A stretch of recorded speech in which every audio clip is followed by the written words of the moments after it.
rights officer, and his identities are he's a black Aboriginal gay man, which that just dangerous.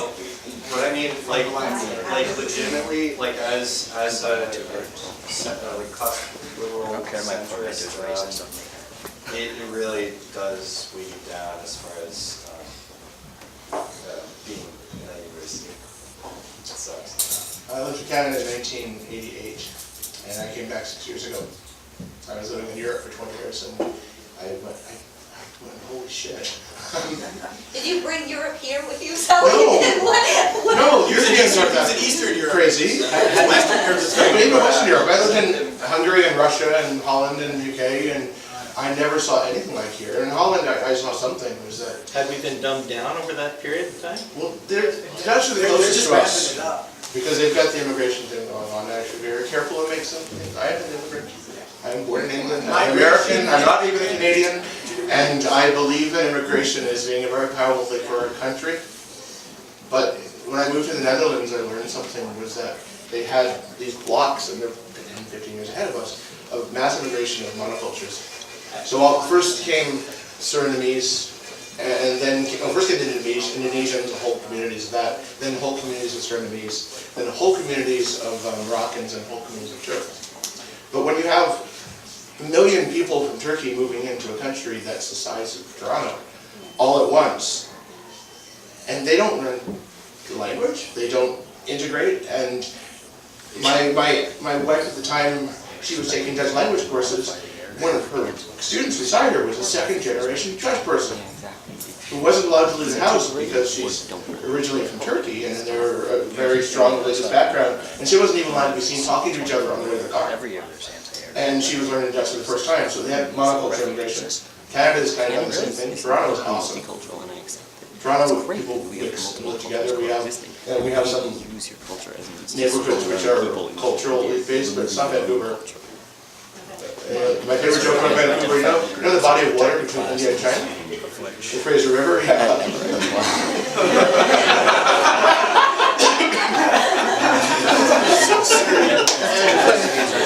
And I'm so happy Chinese and Indian people came to Vancouver because it did change it. When I grew up in BC as a kid, it was boring, white bread, and yes. And now we have food and culture and money flowing in and all these things. But we also have Vancouver as a Chinese city. There's 1.2 million people, but there are 3 cities.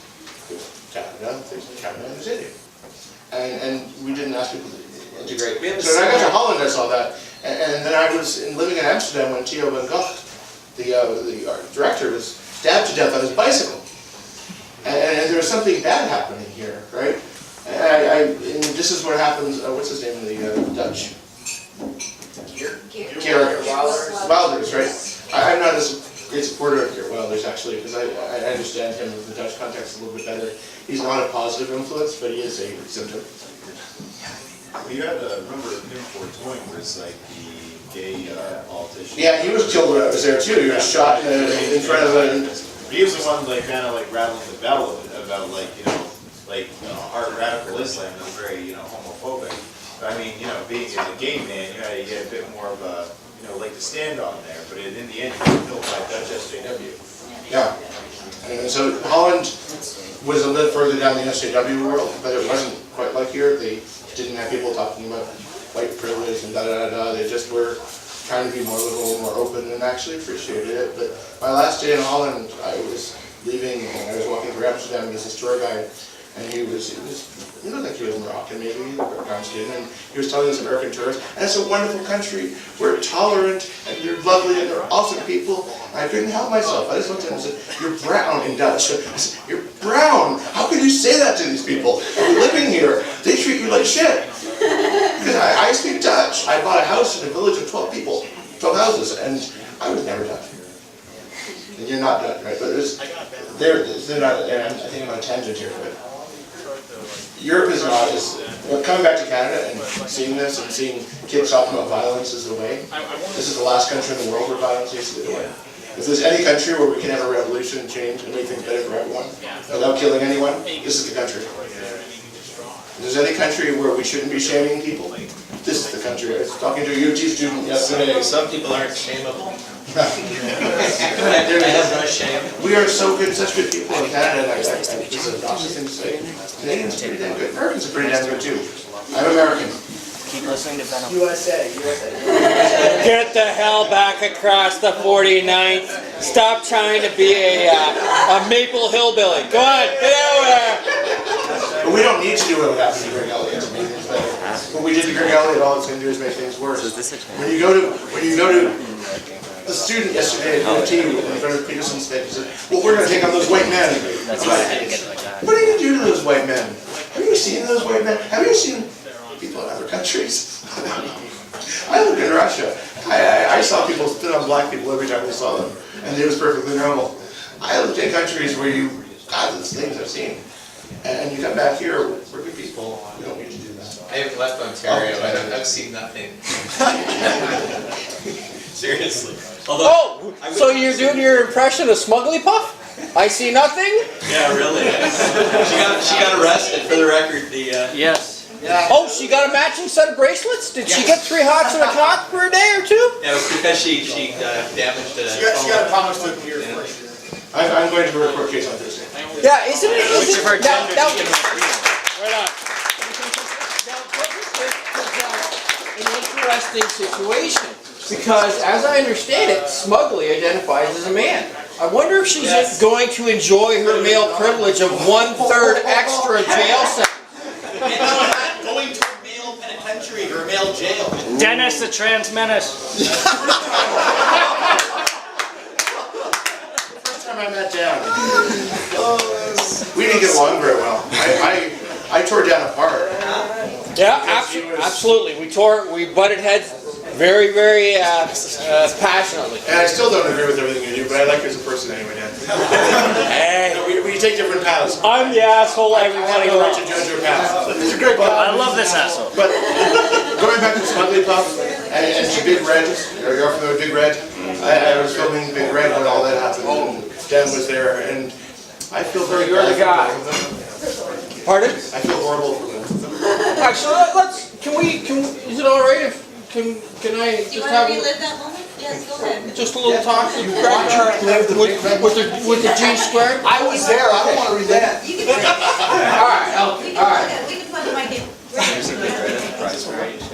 Christ forgive. Look up Christ forgive. Okay, so, Big Red. Zombie. Well, I think we can call her by her real name, Shanty.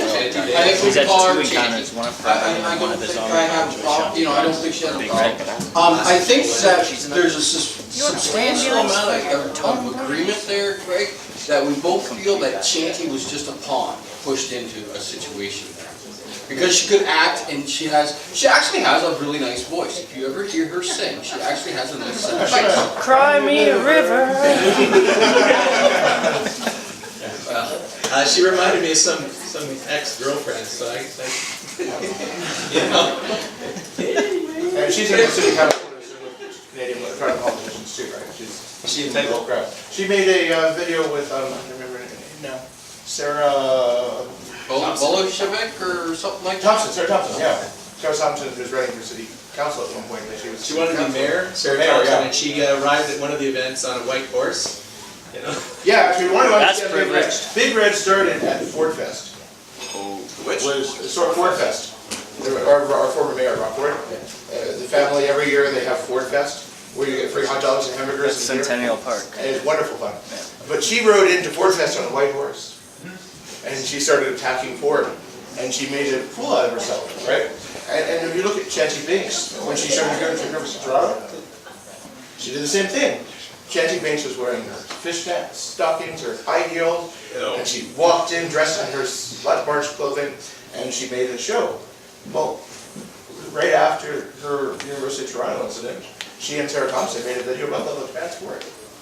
So these are the same people, the same energy going on. So anyway, tell me about Chanty, because I feel Can I I say actually Sarah like her and I Thompson? feel horrible for her. Sarah Thompson was also at the inaugural Women in Toronto. These are all the same people, and they do all the same stuff all the time. You know?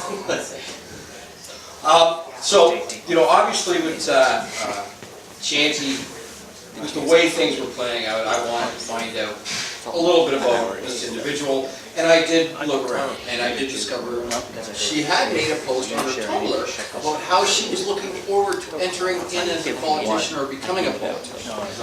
Yeah. Now, I also found some ties between her and Michael Waxer, which is a very nasty individual in the Toronto area.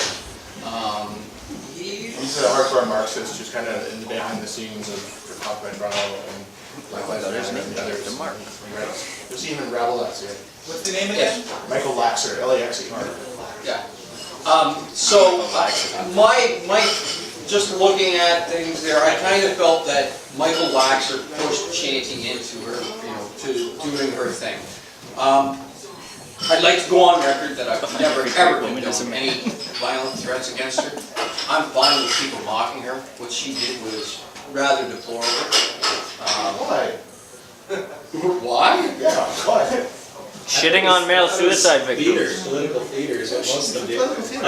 Yeah. Guthrie actually was teaching courses on performing for the media for another one of these entities they created called Academy of the Impossible. And it basically in my opinion, another indoctrination entity where they get young people in and teach them, like Edward Keenan of the Hex, The Grid, which was a spin-off of Toronto Star. Edward Keenan taught media there, and Guthrie was teaching performing for the media, which is basically a thing they were calling, this was like 2011, but the thing they were calling it was, something about hacking reality. So you basically create the news, and this is what they're doing, man. You know what? I seem to remember some other... Oh my God, we just went full Macintosh. Didn't he speak about hacking reality and switching the narrative to fit his sort of, what he wanted to promote? No, it's called reality distortion. It's people are actually creating things and they see, they're visionary people, they see things and make them happen in reality. They don't really exist. That can be a good Manifest. And didn't Princess Anita here go to York University in Toronto? My God, did we ever, how can Canada apologize to the world for that Hydra? Well, I mentioned this last time. We still haven't apologized for Bieber.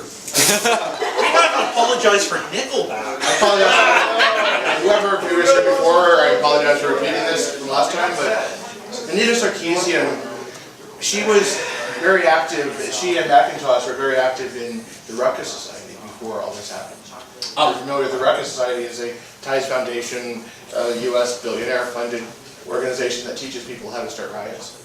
The Ruckus Foundation is behind the Battle of Seattle, they're behind Quebec City riots, they're behind the G20, they're behind all these things. So Anita Sarkeesian didn't just show up on the scene. I'd just like to finish off a couple more points on Big Red. Yeah, tell me about it. Well, no, I'm pretty, you know what, I bear the woman no ill will. I found out when I did the suicide walk and I was out in front of Queen's Park there in 2015 that her mother had cancer. I hope that her mother is doing well. Cancer is a horrible disease, and I hope they're all doing well. I would like to invite Chanty to come down to the Red Pill screening in Toronto. Are you kidding me? Yeah, I was already there. The big red carpet. Sammy, why not? She's in the film. Sammy, why not? She was in the shoot for the film. She was interviewed for the film. She's entitled to her voice. She is entitled to her voice. I just don't trust that. She wouldn't bring a few cohorts and just bring the whole fucking house down. That's my concern. Awesome, that'll be really good YouTube news. I don't really care, but I want to offer the olive branch to her. Station someone at every fire alarm. To change her mind. Yeah, my most popular video ever. University of Toronto, fire alarm. She's gonna be with that all. She has a right to see her. She shouldn't be. Shanti is a wonderful person. She marched in there and she was dressed like to kill and she started singing and going on. And I'm watching her and I was entertained. So she's talented and She's gone to she the academy, so. was brilliant. We don't know that. And afterwards I talked to her, along with a couple other people who were involved. You know what? Yeah, it was theater. And I think the was song that she a was. person. I think the song that she was singing was from Rocky Horror Picture Show. I'm a Screech transvestite. No, Screech. transvestite. Made me feel like Moses a little bit there. I parted the Red Screech. But she wasn't that bad. Now, I think I was before we come to Southern Pop, right? If you look at her background, she had her life, I think. I don't know too much about her, but the pictures I found, both of her parents are, I don't know what's the correct word. Short. And Vertically challenged. yeah, and I saw, there's a picture of her at her graduation, her here with her two parents up here. She lived in this world where, can you imagine growing up with those two parents, being the kid and going to the horror of elementary and high school? Imagine your parents coming to parent-teacher day or coming to see you on the stage, And they all get the bullied kids more that they did to you. The crossing guard goes, hey, wait a minute, stop. I can imagine the things that happened to her pretty bad, and now I sit here and looking at me. I'm the one who outed who she is, and I'm the one who outed her background and her. Yeah, but hold on, no, you know what? And And I feel horrible about that part. Well, no, and I don't think you should, and I'm gonna explain it why here.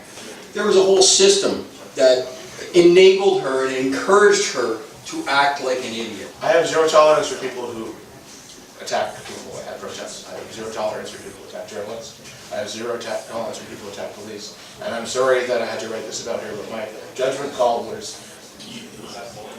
you can't do that and get away with it. No, she committed a Every crime. person who ever did anything bad anywhere probably had a tough life and fucked up shit done to them. There's no Yes, excuse. but she is 19 or 18 and she just got out of high school and she's now internet meme. But again, nothing stops her, then she becomes 30 and she's like, that's cool, you know? For the record, there's rumors that Steph Guthrie had pretty rough teenage years too. Dude, everybody has rough lives. Everybody has problems. You know what, she can have a rough life, but I put the blame where it belongs, and that is in the education system that taught her for 18 years of her life, for 8 hours a day, that she's an entitled, or he's an entitled princess because they're a social justice warrior, and that they shouldn't have a care in the world about the ramifications of their actions. Well, welcome to reality, all right? Stop, and I'm gonna, I might get a little voice interest about this, but I think what's going on in society and with the social justice warriors is, Greg, you'll understand, both Gregs will know the reference I'm gonna make here, is that we've got a civil war with reality. Now, Sybil's an old book about bipolar disorder. Multiple personality. Yeah, multiple personality disorders, it's mental illness. So what I see going on with social justice warriors and feminism and the Jordan Peterson situation there is a civil war. We've got insanity fighting against reality. Well, again, hacking reality. They already, some of them already, some of us here, we already have issues with reality, especially with drinking.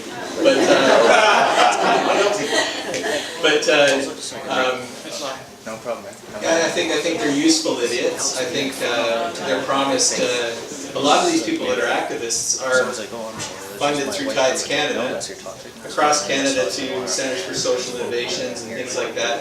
And they get a set amount, they'll get a grant to protest whatever they're protesting. And it'll be a 1-year grant, 2-year grant, and that's renewable if you've caused it enough crap, you know? And it becomes an occupation. If you do it well enough and your friends in the media get you famous enough, you watch your P's and Q's, you can then run for politics. And they want to get all of their friends and families, all their activists, they want to get them all into teaching jobs to indoctrinate our youth. They want to get us into politics to change our laws. They want to get into policing, you know, so they have some power. But just like in my case, the chief complainant in my case, Steph Guthrie, her partner in women trying politics was in the Attorney General's office, and they were trying to create online crime. It would have set precedent for harassment online if that case didn't win, if my case didn't win. I just want to say something. I think what I notice here is that it's not so much entitlement, it's almost like invincibility, because they're so much involved and they just feel like they're invincible. Steph Guthrie made the mistake of tweeting in one of her tweets to some random person, I'm well connected and on all, the full spectrum, All all levels of the full spectrum of Canadian politics. I mean, that says it right there. Like you know. what They- we saw with the Gamergate thing was when Zoe Quinn went after Matthew Ripard, is that she goes, they went to the Human Rights Commission, and the Human Rights Commission was actually to the right of Zoe Quinn. Like, I've never even heard of that. I was like, how twisted are these people when even the Human Rights Commission doesn't agree with you anymore? Social Justice Yeah. Tribunal now.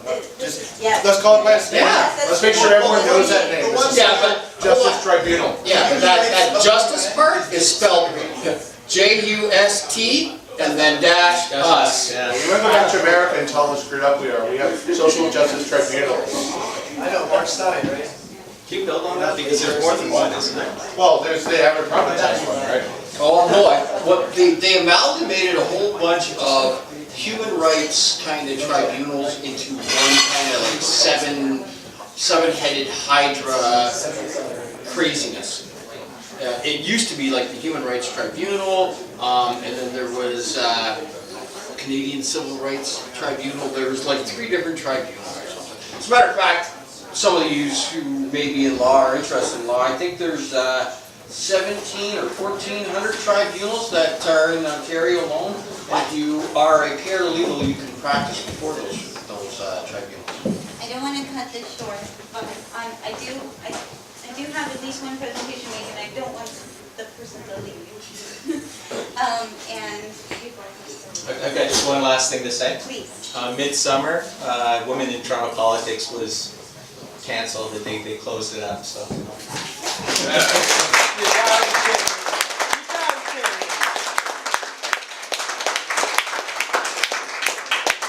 Aren't you bored with winning? Where are the jazz hands? Snap your fingers. The clapping is triggering me. Now, that politics, right? So poly meaning many and ticks blood cells? Yes. So can I get a big round of applause for this?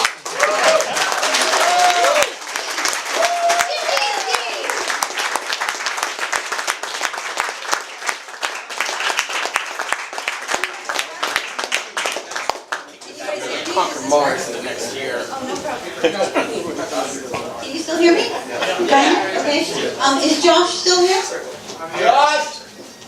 Josh not here, man. I have something to announce. Did Michael come or no? Okay. That's what she said. Thank you, Dylan. Okay. I have somebody else I would like to call. This is my sister. I have my sister here. And I'm not just calling up because she's my sister. I'm calling her up because it's her birthday. So, and it's also Josh's birthday. So, come on. They always ask me, do you have a sister? Yes, I do, actually. It's like she got a friend. The world has never been the same. There's 2 of you. So we're going to sing. Okay, ready? We can do this. 1, 2, 3. Happy birthday to you. And her name is Chris. Happy birthday to you. Happy birthday, Josh and Chrissy. Happy birthday to you. And happy birthday, Chris. Right on! You regenerated for another year. Congratulations. One more time. Behind your head. We're collecting too many prizes. In video game logic, there's gotta be some kind of shortfall. I'm wary of people that collect things unless they're Pokemon. Next thing you know, So they'll bad collect. because I made a wraparound present. They're Super Mario Checker.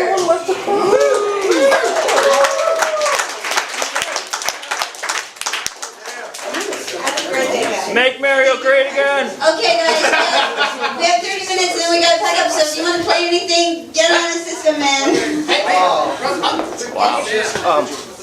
Oh, Dan wants to say something, sorry, Dan has gifts. I was about to leave. If not, I won't. Dylan wants to know if anybody wants to share a private